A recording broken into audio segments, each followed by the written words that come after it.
விழுப்புரம் அருகே தென்பெண்ணை ஆற்றில் வெள்ளப்பெருக்கு ஏற்பட்டுள்ள நிலையில் திருப்பாச்சனூர் கிராமத்திற்குள் தண்ணீர் புகுந்து அந்த கிராமமே தனித்தீவாக துண்டிக்கப்பட்டுள்ளது. இதுகுறித்து நமது செய்தியாளர் சதீஷ்குமார் தரும் கூடுதல் தகவல்களை கேட்கலாம்.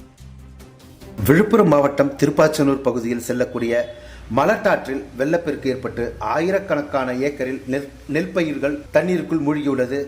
மேலும் தென்பெண்ணை ஆற்றில் 1,80,000 கனஅடி நீர் திடீரென திறந்து விட்டதால் ஊருக்குள் தண்ணீர் மலட்டாறு வழியாகவும் தென்பெண்ணை ஆற்று வழியாகவும் இந்த கிராமத்தை சுற்றி சென்று கொண்டிருக்கிறது. அது மட்டுமல்லாமல் இந்த கிராமத்தில் வசிக்கும் ஏராளமான கிராமவாசிகள் வீடுகளுக்குள் இருக்க முடியாமல் அவர்கள் தங்கள் உடைமைகளை எடுத்துக்கொண்டு வேறு இடத்திற்கு சென்று கொண்டிருக்கின்றனர்.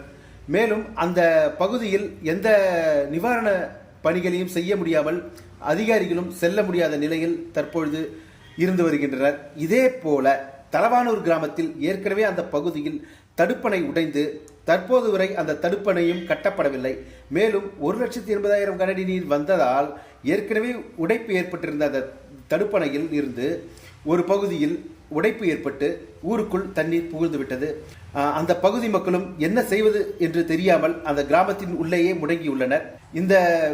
இது குறித்து அதிகாரிகளிடம் கேட்டபொழுது நாங்கள் விரைவில் அந்த இடத்திற்கு சென்று நிவாரணம் உதவிகளை செய்வோம் என்று கூறியுள்ளனர்.